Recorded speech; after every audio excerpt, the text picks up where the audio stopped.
The Magic Detective, starring the world's greatest living magician, Blackstone.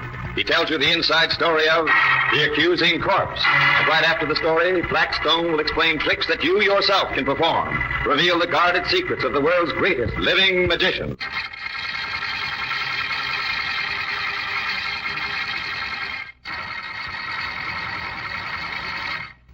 And now, stand by for Blackstone, the Magic Detective.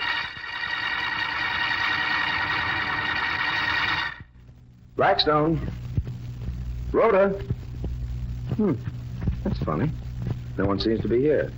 Blackstone. Mr. Blackstone, please help me. Please. Look, I know you're not a regular detective, but no one else will listen to me. No one will believe me.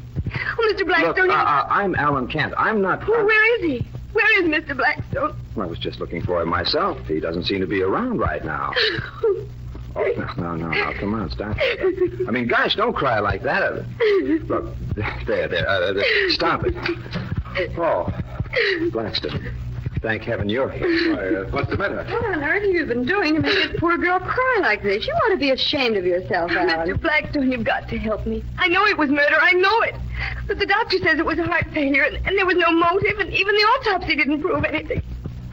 I'm so afraid. Rhoda, get Miss... Grant.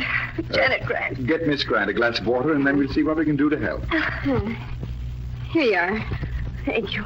Thank you so much. I'm all right now.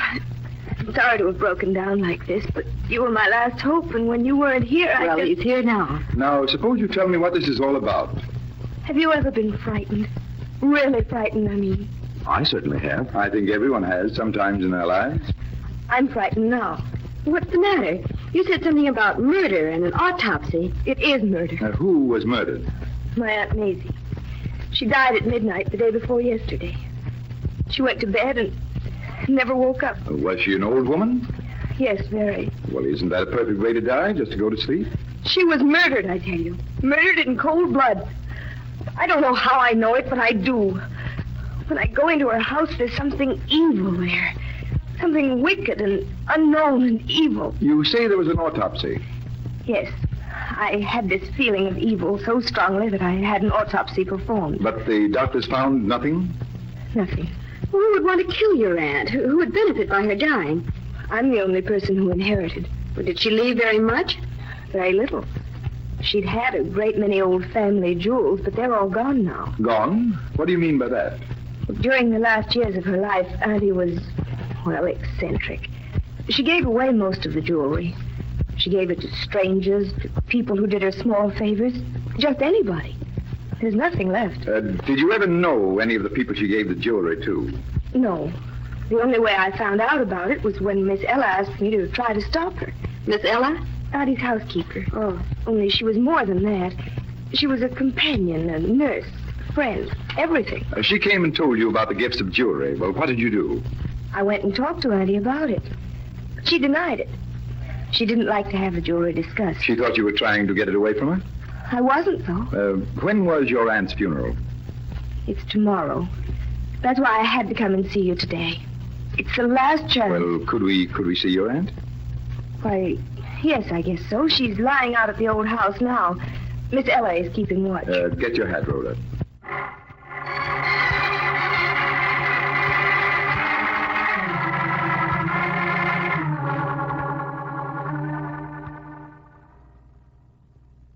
Auntie's in there. I'll go in and tell Miss Ella that you've come. Good. I don't like this. That girl's right. There is a feeling of evil around here. You feel it too, Alan? Oh, quiet, you two. You've come to see my mistress. Yes, if we may. You must leave her in peace. There's been too much excitement around here. The dead cannot rest when there's excitement. Well, we've come to help if we can. Oh, she's past help now. Leave her in peace. Won't you come in, Mr. Blackstone? Very well. Rhoda, you and Alan wait here with Miss Ella. Why don't you try to rest, Miss Ella? Janet and Mr. Blackstone are with her now. I cannot rest until my mistress rests, too. She is resting. No, people won't leave her alone. There's doctors and strangers around her. She hated strangers. She wouldn't allow them near her. But Janet said she gave jewelry to strangers. She wouldn't have done that if she hated them, would she, Miss Ellen? I don't know. She was a good woman. And now she's gone. Gone. And I won't let her rest. I'm going back to her now. Phew. She seems sort of violent. Yeah, she does. Well, what do you think we ought to do now? I'd say if I had my brother, go home and go to a nice quiet horror movie to calm our nerves. Something peaceful like Dracula or Dr. Jekyll and Mr. Hyde. I think we'd better go in there. Us? In there? Yes. Maybe I'd better wait for you here. Phone might ring or something. No, sir, you're coming with me. Oh, all right. But if my hair turns white, I'm going to hold you personally responsible. Look over there. Yeah. They're all meeting around the coffin. Oh, there's candles flickering. It's terrifying. I don't like it. We'll want to go to that movie now. Oh, look.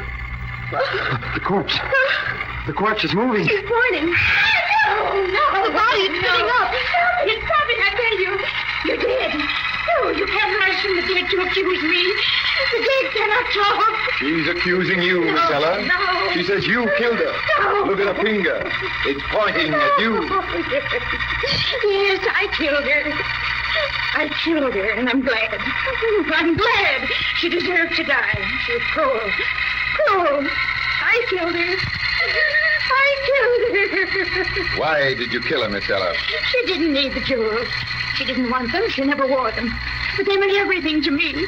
And then she found out that I'd stolen them. I had to kill her. And so I did it. No one knew. Even the doctors didn't know. And now she's dead.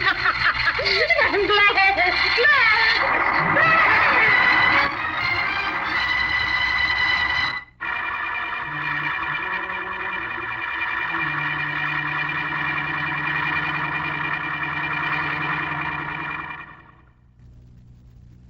Well, I, for one, am darned happy to be back here in your studio, Blackstone. I wish you two would stop taking me on cases. That's what you always say, afterwards. Look, I don't even like to discuss the subject. But there is one thing I'd like to know. How I made Auntie sit up in her coffin and point that finger at Miss Ella. Yes. Well, when you were a little boy, Alan, didn't you ever attach black thread to an object and then jerk it away just as someone started to pick it up? Yes. But what's that got to do with... Some magicians' tricks are based on that same principle. Only magicians use black piano wire. I tied a piece of it to the wrist of the corpse, and when I pulled, it raised its arm and then started to sit up. But how did she kill her? She gave her a hypo almost every night to make her sleep. Oh. It was easy enough to see that an air bubble got into her vein. So that was it. And so another mystery was solved by magic. Boy, I'm glad there was a nice logical solution to that. Maybe I won't have quite so many nightmares now that I know how it was done. Well, now we have solved one mystery. Let me show you another. The riddle of the 3 jacks. Oh, I see a card trick coming up. That's right, Rhoda. Well, here's the pack. Now, watch me closely while I deal some cards. There's one for you. And one for me. And another here for me. Another here for me. And there's a 3rd card for you, Rhoda. But I'm going to use your 3rd card, Alan, to scoop up the other 2 like this. I see. Now you're putting my cards on the top of the pack. Why is that? Because Rhoda has 3 jacks. Turn them up, Rhoda, and see for yourself. Oh, yes. Well, these are the 3 jacks, but... But what, Rhoda? Well, could you deal them like that again? Of course. Lay them face down on the pack. There they are. And here they go.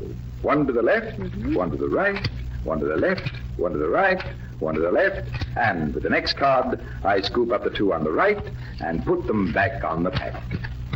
And these cards on the left are mine.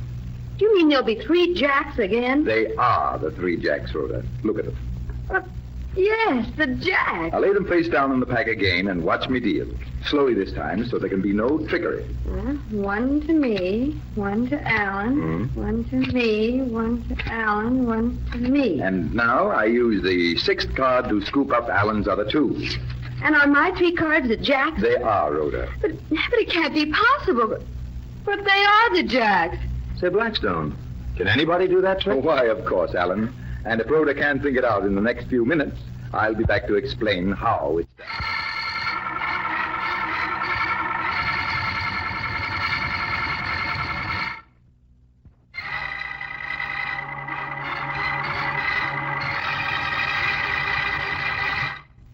And now, Blackstone, for goodness sake, tell me how to work this impossible trick. And how you can work it over and over again. Well, it's very simple. You see, you use 4 jacks. 4 jacks? That's right. 3 on the top, then any odd card, and under that, the 4th jack. What happens then, Blackstone? I deal 1 to the left, 1 to the right, and so on, until I come to the last card on the right. Yes, that's the one you slide underneath. So I can pick up the other 2 with it and put them back on the pack. But my cards are here on the table, and I have the 3 jacks. 3 jacks, Rhoda. Only one of them was that 4th jack you didn't know about. Oh, say, that's wonderful. But how can you repeat it over and over again? Well, do you remember the way I picked up the 2 cards on the right by scooping them with a 3rd card? Yes, you did it that way every time. Well, when you put your 3 jacks on top of the pack, we're right back where we started. 3 jacks on the top. Then an odd card. And under that, the 4th jack. So when we deal 2 heaps of 3, there will again be 3 jacks in the hand on the left. Only never the same 3 jacks. Never the same 3 jacks. Only no one ever knows the difference. I hope you like that trick, ladies and gentlemen. And until next time, this is Blackstone saying good magic and goodbye.